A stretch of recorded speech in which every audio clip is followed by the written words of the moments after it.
సత్యసాయి జిల్లాలో వైసీపీ కార్యకర్తల తీరుపై ఆగ్రహావేశాలు వెల్లువెత్తుతున్నాయి. గర్భవతిపై దాడి చేశారంటూ వైసీపీ కార్యకర్తలపై స్థానికులు మండిపడుతున్నారు. జగన్ పుట్టినరోజు సందర్భంగా కార్యకర్తలు టపాసులు పేల్చారు. తమకు ఇబ్బందిగా ఉందని పక్కకు వెళ్లి టపాసులు కాల్చుకోవాలని చెప్పిన గర్భవతిపై వైసీపీ కార్యకర్త అజయ్ దేవా దాడికి పాల్పడ్డాడు.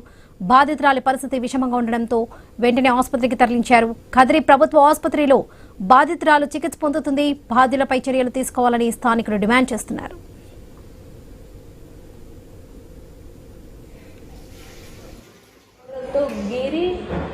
చాలా ఇబ్బంది పెట్టారు సార్. నన్ను వాళ్ళు కూడా గట్టిగా నూకేసి కాల్తో. పేరు సంధ్యారాణి సార్. మాది ముత్యాలవారిపల్లి గ్రామం, తనకల్ మండలం. నిన్న మా ఊర్లో నైట్ 7 గంటల కాడ వాళ్ళు అజయ్ దేవా వాళ్ళ నాన్న వాళ్ళ ఫ్యామిలీ మొత్తం జగనన్న పార్టీ అని కేక్ కట్ చేసుకుంటుంటే పటాసులు పేల్చారు. పటాసులు ఎక్కువ పేల్చొద్దండి, కొద్దిగా వెళ్ళి పేల్చుకోండి అని చెప్పాను. వాళ్ళు మొత్తం వచ్చేసి ఏం మీద ఎవరిది ప్లేస్ గవర్నమెంట్ ఇది, మా ఇష్టం అని చెప్పి మొత్తం వచ్చి నా మీద దాడి చేసేసారు సార్.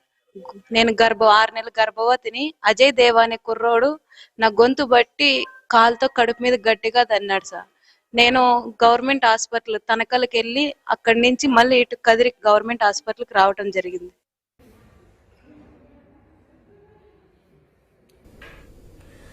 శ్రీ సత్యసాయి జిల్లాలో వైసీపీ కార్యకర్తల తీరుపై ఆగ్రహవేశాలు వెల్లువెత్తుతున్నాయి. గర్భవతిపై దాడి చేశారంటూ వైసీపీ కార్యకర్తలపై స్థానికులు మండిపడుతున్నారు. రైట్, ఇదే విషయానికి సంబంధించి పూర్తి అప్డేట్స్ మా ప్రతినిధి రామాంజనేయులు అందిస్తారు. రామాంజనేయులు,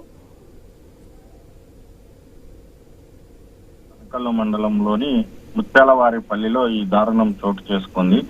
నిన్న మాజీ ముఖ్యమంత్రి జగన్మోహన్ రెడ్డి పుట్టినరోజు వేడుకల సందర్భంగా వైసీపీ కార్యకర్తలు ముత్యాలవారిపల్లిలో టపాక్సులు కాల్చే ప్రయత్నం చేశారు. కాకపోతే అక్కడే ఉన్నటువంటి ఓ గర్భవతి సంధ్యారాణి ఇక్కడ ఇబ్బందికరంగా ఉంటుంది, తాను గర్భవతిని కాబట్టి కొంత దూరంగా ఆ టపాసులు పేల్చుకోవాలని చెప్పేసి ఆ వైసీపీ కార్యకర్తలకి విజ్ఞప్తి చేసింది. అయితే వాళ్ళు నువ్వు చెప్తే మేము వినాలా అంటూ కూడా ఆ గర్భవతి మీద, మహిళ మీద తీవ్ర ఆగ్రహంతో ఊగిపోయి ఆమె మీద దాడి చేశారు.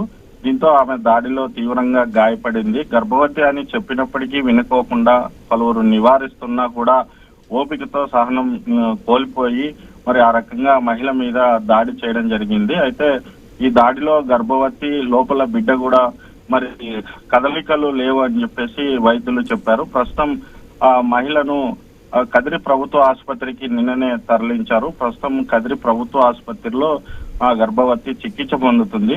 అయితే వైద్యులు స్కాన్ చేసిన తర్వాత బిడ్డ పరిస్థితి ఎలా ఉంది అనేది చెప్తామంటున్నారు. అయినప్పటికీ ఇప్పటికీ కదలికలు లేవు, చనిపోయి ఉండొచ్చు అనేది మాత్రం వైద్యులు ప్రాథమికంగా నిర్ధారించారు. దీని మీద పోలీసు ఫిర్యాదు కూడా చేశారు. అయితే ప్రస్తుతం ఈ దాడి చేసినటువంటి వ్యక్తులు తండ్రి కొడుకు అని చెప్పేసి వాళ్ళు ఫిర్యాదులో పేర్కొన్నారు. మరి వీళ్ళ ఇద్దరిని కూడా పోలీసులు అదుపులోకి తీసుకున్నట్టుగా తెలుస్తుంది. మరి దీని తర్వాత మళ్ళీ విచారించి వారి మీద కేసు నమోదు చేస్తారు. కాకపోతే బిడ్డ పరిస్థితి ఎలా ఉంది అనే దాని మీద ప్రాథమికంగా రిపోర్టు వచ్చిన తర్వాతనే ఈ కేసుని అంటే ఏ సెక్షన్ల కింద కేసు నమోదు చేయాలని చెప్పేసి పోలీసులు కూడా ప్రస్తుతం మరి వెయిట్ చేస్తున్నారు. ఇంత దారుణంగా ఒక మహిళను, గర్భవతిని మరి దాడి చేయడం పట్ల గ్రామంలో ఉన్న వాళ్ళందరూ కూడా ఆ వైసీపీ కార్యకర్తల తీరు పట్ల ఆగ్రహం వ్యక్తం చేస్తున్నారు.